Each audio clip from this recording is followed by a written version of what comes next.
कसम क्या बड़े हो अगर माँ को नहीं समझते हो, कितने बड़े हो अगर बाप को नहीं समझ पा रहे हो। क्या पाया है आपने, कौन सी दौलत कमाई है, इनके आगे चुप रहा करो। ये नाटक भी करा तो चुप रहा करो। लोग कहते हैं कि जी मैं माँ की खिदमत करता हूँ। क्या खिदमत करते हो, जब वो गुस्सा होती है तो तुम नाराज हो जाते हो, इसी को खिदमत कहते हो। इनके मीठे लफ्जों को बर्दाश्त करना ये माँ की फर्माबरदारी नहीं है। बाप के मीठे जुमलों को बर्दाश्त कर लेना ये बाप की जात नहीं है। उसके सख्त और तीखे लफ्जों को बर्दाश्त कर लेना ये माँ बाप की फर्माबरदारी होती है। उसके तल्ख जुमलों को बर्दाश्त कर लेना ये माँ बाप की फर्माबरदारी होती है। तुम्हें क्या पता है बाप क्या होता है। अगर समझना हो कभी यतीम से जाके पूछो, जिसने 8 साल की उम्र में औजार लेकर के हाथ काले कर लिए हैं, उससे पूछ बाप क्या होता है। जिसने पढ़ाई की उम्र में आकर के कलम फेंक करके चाबियां संभाल ली हो, उससे पूछो बाप क्या होता है। तुम भी तो रोड पे चलते हो, कि तुमने 8 साल के बच्चों को टायर में हवा भरते नहीं देखा, क्या तुमने साइकिल के रिम सीधे करते नहीं देखा। जाओ उनसे जाकर के पूछो तो सही, क्या तुम्हें अपनी तालीम की फिक्र नहीं है। वो भी आपको जवाब देंगे, हम भी तो पढ़ना चाहते थे लेकिन उम्र 7 साल थी, बस्ता कंधे पे था, हम भी आशिक थे तालीम के, लेकिन अचानक मस्जिद से ऐलान हुआ फला का इंतकाल हो गया है। मौलवी उसी दिन बस्ता छूट गया था, उसी दिन किताब भूल गए थे। हम घर में आए दौड़ते दौड़ते, सामने बाप का लाशा पड़ा था। हम भूल गए हैं कि जिम्मेदारियों के सामने तालीम क्या होती है, कलम क्या होता है। जब हमने बाप के दीजे से फुर्सत पाई, लोग दावतें खा के गए। मेरी माँ ने कहा था बेटे अब क्या करेगा, मैंने कहा बस्ता मदरसे में रह गया है। माँ ने कहा था नहीं नूरे नजर रखते जिगर, देख तो सही बहन 10 साल की हो गई है, तेरी उम्र 8 साल आ गई है। अगर तू अब भी कलम उठाएगा बहन की जिम्मेदारियां कौन पूरी करेगा। हमने उसी दिन बस्ता फेंक दिया, मंडी में आकर के मजदूरी करने लग गए। और तुझे क्या पता है बाप क्या होता है। तूने तो जवानी बाप के साए में पाई है। उन यतीमों से पूछो जिनके पैर में जूतियां लगी होती है, मंडी में खरीदो फरोख्त किया करते हैं, बाप क्या होता है। कभी उनसे पूछो जो होटलों में तुम्हारे झूठे बर्तन उठाते हैं, बाप क्या होता है। कभी उनसे पूछो जो गालियां खाकर भी तुम्हारी नौकरी किया करते हैं, आज कहते हो क्या हो गया, बाप ने मेरे लिए क्या किया है। खुदा की कसम जिनके सर पे बाप नहीं होते हैं वो जवानी को तरस जाया करते हैं, खुशियों को तरस जाते हैं। मुझे बता तो सही, बाप को समझो। अगर सर पे बाप है, बाजार में गए, जिस चीज पे तूने हाथ रखा बाप ने उठा के गोद में डाल दी। जिस चीज को तूने कहा मैं मुझे चाहिए, बाप ने खरीद के दे दी। बेटे ने कहा मुझे फला देश जाना है, बाप ने टिकट करा दिया। मगर पूछ कभी यतीम से, वो मंडी तो मंडी, बाजार तो बाजार, अगर फलों की दुकान से गुजरता है तो नजरें चुरा के गुजरा करता है। क्या यतीम नहीं चाहता कि सेब खाना, क्या उसका मन नहीं होता है कि वो भी जूस पिए, वो भी चाहता है, लेकिन पीछे मुड़ के देखता है तो कंधे पे हाथ रखने वाला बाप नहीं होता है। सारी हसरतें गर्दन में दब के रह जाया करती है अगर बाप चला जाता है। खुदा का शुक्र अदा करो अगर रब ने बाप जैसी दौलत से नवाजा है। जब दुनिया से थक के आ जाओगे सारे टुकड़ा देंगे, कोई सीने से लगी लगाएगा। उस वक्त भी अगर कोई सबसे आगे बढ़ के तुझे सीने से लगाएगा, उस चेहरे को पहचान लेना, या तो वो माँ का चेहरा होगा या तेरे बाप का चेहरा होगा। तेरे तकबीर, तेरे रिसालत, तेरे होशियत, बस लगे आला हजरत हजरत अल्लामा मुफ्ती हम्माद रजा शाही किबला उलमाए सुन्नत तेरे हैदरी।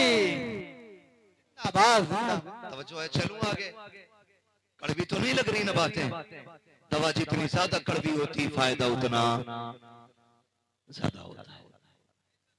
बर्दाश्त कीजिए, बर्दाश्त कीजिए। ये बाप होता है, समझे। बाप की कमी देखें कितनी बड़ी होती है। जिस दिन बाप का जनाजा उठता है ना, ऐसा लगता है सर से आसमान हट गया। माँ चली जाए तो लगता है जैसे पैर के नीचे से जमीन खिंच गई। आप कितनी भी दुखों के टूटे आए, गमों के मारे हो, और आके बाप के सामने बैठ जाए, वो कंधे पे हाथ रख के कहते यार परेशान क्यों होता, मैं हूं। उसके ये जुमले पूरी जिंदगी के दुख मिटा दिया करते हैं, पूरी जिंदगी के दुख मिटा दिया। खुदा की कसम मैं हूं या आप हो। और बढ़ के बात करूं मेरे उस्ताद गिरामी, चाहे जितने बड़े अल्लामा हो जाए, लेकिन माँ बाप की कमी हर इंसान को पूरी जिंदगी रुलाती है, पूरी जिंदगी रुलाती है, पूरी जिंदगी रुलाती है। पूरी दुनिया हाथ जोड़ती है, लोग जूतियां उठा के सर पे रखते हैं इनकी, इतने बड़ी शख्सियत के जूते उठाने मिल जाएं, नसीब की बात है। लेकिन खुदा की कसम, जब माँ गुड्डू और पप्पू कह के आवाज देती है ना, तो दुनिया के ये बुजुर्गों को कमाल हासिल होता है कि वो चंद जुमलों में पूरी जिंदगी का सबक पढ़ा दिया करते हैं। आज जो मैं आपके सामने बैठा हूँ, ये मेरे हजरत की करम फरमाइयाँ हैं। हमने इनकी उंगली थामी और उंगली पकड़ के चलना सीखा। आज अल्लाह ने इन्हीं बुजुर्गों की दुआओं के सदक़े में जो इज्जतें बख्शी हैं वो आपके सामने हैं। मैं अक्सर अपनी बात तजर्बे की रोशनी में कहा करता हूँ कि जो उस्ताद के आगे अक्सर झुका करते हैं, उस्ताद की दुआएं उनको बुलंद कर दिया करती हैं। चाहे वो किसी भी लाइन का उस्ताद हो, जब तक जिंदा रहना उस उस्ताद का एहतराम करते रहना। कभी कभी हमें काबिलियत का कीड़ा लग जाता है ना, तो वो खा जाता है। जिस दिन हमारे जहन में ये गुमान पैदा हो जाए कि हम कुछ बन गए हैं, उसी दिन सब कुछ खत्म हो जाता है। बड़ी अच्छी बात किसी ने कही थी, मिटा दे अपनी हस्ती को अगर कुछ मर्तबा चाहे, कि दाना खाक में मिलकर गुले गुलजार होता है।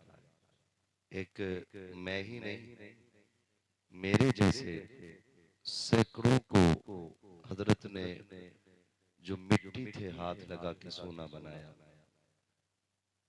याद रखिएगा, कभी भी अगर अल्लाह उरूज बख्शे या कामयाबी आपका मुकद्दर हो जाए, तो अपने आप को इतना बड़ा न समझ बैठना कि उस्ताद के आगे तो आगे उससे नजर मिलाने की भी आपके अंदर हिम्मत पैदा हो। ये कभी मत करना। मैं अक्सर देखता हूँ, अगर उस्ताद हिफ्ज का है और शागिर्द मुफ्ती हो गया है, तो उस्ताद के सर पे चढ़ने की कोशिश करता है, कहता हाफिज जी तो हैं ये।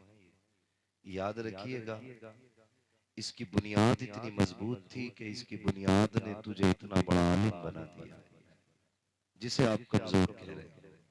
अगर बुनियाद अच्छी ना हो तो कभी इमारतें बुलंद, जोर से इमारतें बुलंद नहीं होती हैं। ये मेरा मोहल्ला बेदार है, अल्लाह करे ये भी जाग जाए। मैं आपसे बहुत ज्यादा कुछ नहीं कहूंगा, क्योंकि आप खुश नसीब हो, उस सरजमीन पे रहते हो जिस सरजमीन को मेरे उस्ताद के कदमों से निस्बत है। वरना हम तो वो हैं, कर जिद पे आ जाए तो फिर पत्थर भी बोलने लगते हैं। आपसे इतनी गुजारिश है, बात समझ में आएंगे तो आएगी तो बोलेंगे ना, बोलेंगे इंशाल्लाह, बोलेंगे इंशाल्लाह।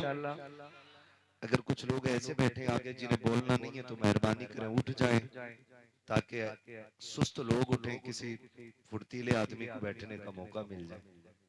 आप कम से कम ये सोचें, आप बैठे हुए और कई लोग खड़े होकर सुन रहे हैं, तो कम से कम बैठने ही के शुक्राने में बोल दें जरा सुभान अल्लाह।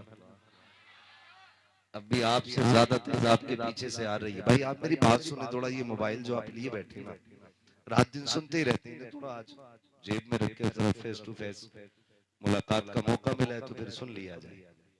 ठीक है जी, सुनेंगे ना इंशाल्लाह। और जो आगे वाले लोग हैं ना, इनकी थोड़ी सी ज्यादा जिम्मेदारी है। डिस्प्ले अच्छी होती है ना तो फिर मार्केट पूरी अच्छी लगती है, डिस्प्ले खराब हो तो फिर कंपनी का माल भी कोई नहीं खरीदता है। तो जो सामने बैठे थोड़ा सा बेदार रहे, और जो लोग खड़े हैं उनके लिए मैं दुआ कर दूं, जो बैठे हैं उनके लिए मेरे हजरत बाद में दुआ फरमा देंगे। खड़े वालों के लिए इसलिए दुआ कर दूं कि बड़ी हिम्मत कर रहे हैं, कहीं वो चले ना जाए, इसलिए मैं पहले ही दुआ कर देता हूँ कि जो लोग खड़े हैं अल्लाह उन्हें कयामत में हुजूर के झंडे के साए जगह इनायत फरमाए, और जितने बैठे हैं अल्लाह सबको करबला वालों के सदक़े में हुजूर की गुलामी में कबूल फरमा ले। है ना, जब अपनी बारी आई तो जोर से आमीन, है ना। मतलब के यार है सब कोई नहीं किसी का, अल्लाह आपको सलामत रखे। आप दूसरे के हक में दुआ किया करो, आपके हक में ऑटोमेटिक दुआएं होने लग जाएंगी। मसला तो यही है ना, जब हम मुसल्ले पे बैठते हैं तो पहले कहते हैं अल्लाह ये दे दे मुझे, ये दे दे मुझे, मुझे ये भी दे दे, मुझे ये भी दे दे। ये नहीं ये कहा करो अल्लाह पूरी उम्मत को इज्जतें दे दे। जब आप उम्मत के लिए इज्जत मांगोगे, अल्लाह उम्मत के सदक़े में ऑटोमेटिक आपको इज्जत अता फरमा देगा, है ना। तो थोड़ा सा आप अपनी दुआओं में दूसरों का हिस्सा रखा करें, फिर इंशाअल्लाह दुआएं जल्दी असर करती है, दुआएं जल्दी असर किया करती हैं। बोलेंगे ना आगे वाले लोग इंशाअल्लाह, है ना। मैं देख रहा हूँ अक्सर मेरे सामने जवान बैठे हुए हैं, 90% से ज्यादा काले सर वाले मौजूद हैं।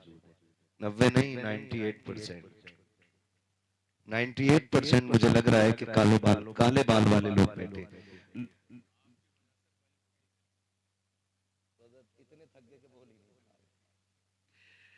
अल्लाह आपको सलामत रखे। ये मेरे उस्ताज़े गिरामी का हुक्म था। वाकई इनके हुक्म के आगे ना फिर हमें सांस लेने की गुंजाइश नहीं रहती है। और ये सच्ची बात है कि लोग कहते हैं कि भाई, अभी कह रहे थे हाफिज साहब के नसीब है हमारा आ गया।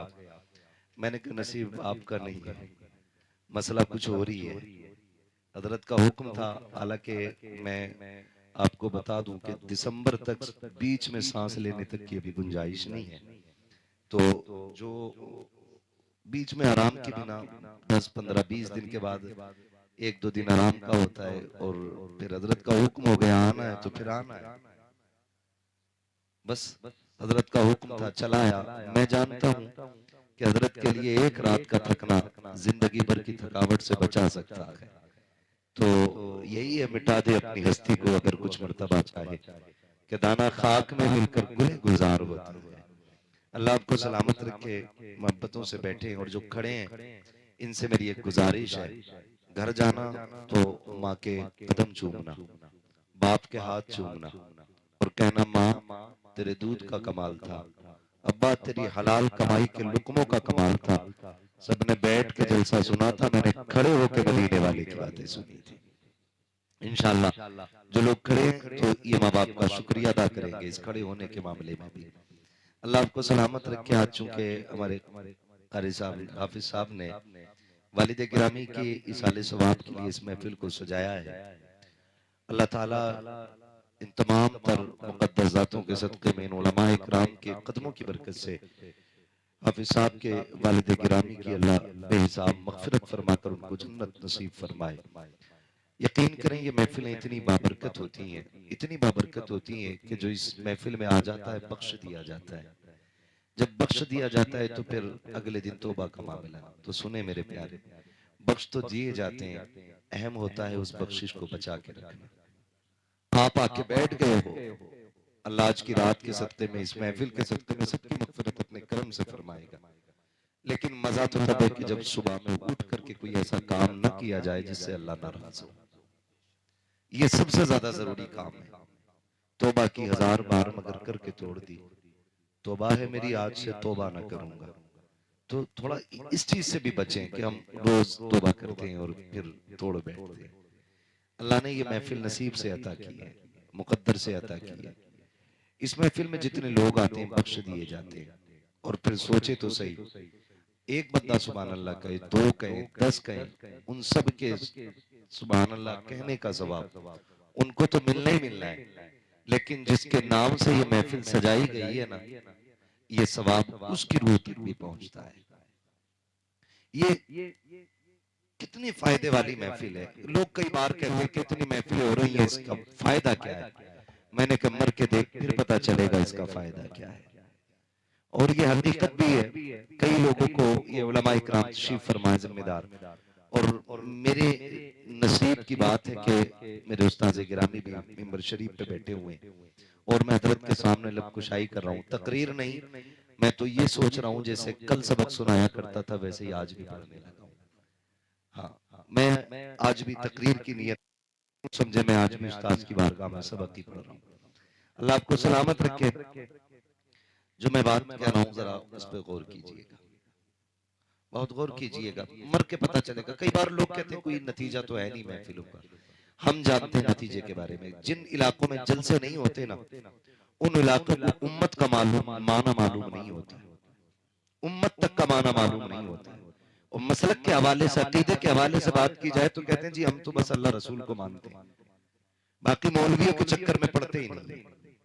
इस तरह की लोग बातें करते हैं। लेकिन जिन इलाकों में जलसे होते हैं, अल्लाह और उसके रसूल की महफिलें सजती हैं, उलमा तशरीफ लाते हैं, तो जवान है, अगर बच्चे से भी पूछो ना हुजूर को कैसा जानता है या कैसा मानता है, तो अगर उस इलाके में ये महफिलें सजती हैं तो फिर बरेली के इमाम की जबानी वो भी कहता है सरवर कहूं के मालिक को मौला कहूं तुझे, सुभान अल्लाह। बागे खलील का गुले जेबा कहूं तुझे, तेरे तो वस्फ ऐबे तनाही से है बरी, हैरान हूं मेरे शाह में क्या क्या कहूं तुझे।